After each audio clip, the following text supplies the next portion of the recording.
This is a picture of me and Evan on the balcony of our apartment in Flushing, New York. It's the last apartment we lived in before we moved to California. Leonora Summers.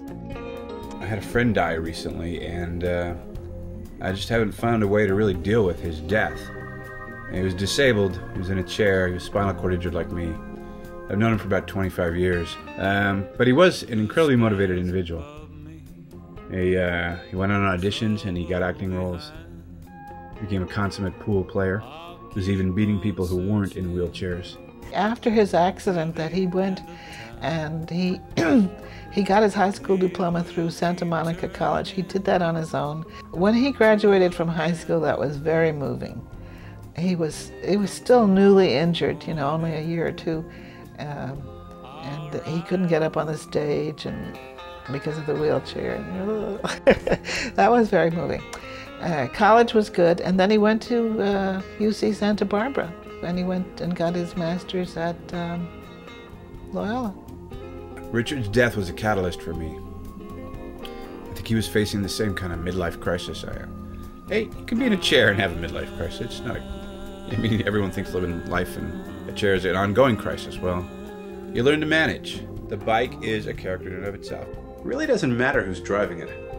I'll tell you, I'm a humble individual, and although I'm proud that I was able to assemble something like this. I used the help of a talented welder, a couple of machinists, and a really good friend of mine, Charlie. We spent years putting two of these things together, one of which I sold. It's very impressive, and it's very, you'll notice this once you get on the road, that motorists, everybody on the sidewalk, they're all doing double takes about, what is that? A couple really talented friends of mine wrote a screenplay about a wheelchair biker who had an extraordinary adventure in Sturgis, South Dakota, a Western.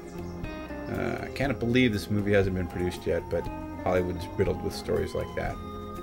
The great screenplays go unproduced in the trash. He makes it to the Hollywood blockbuster A-list. Anyways, I'm following in the footsteps of that character in a sense, who went through a tremendous journey, soul-searching journey, experience of a lifetime in Sturgis, where good met evil and overcame, where the fact that he was a wheelchair biker was just it meant that he was one of the crowd.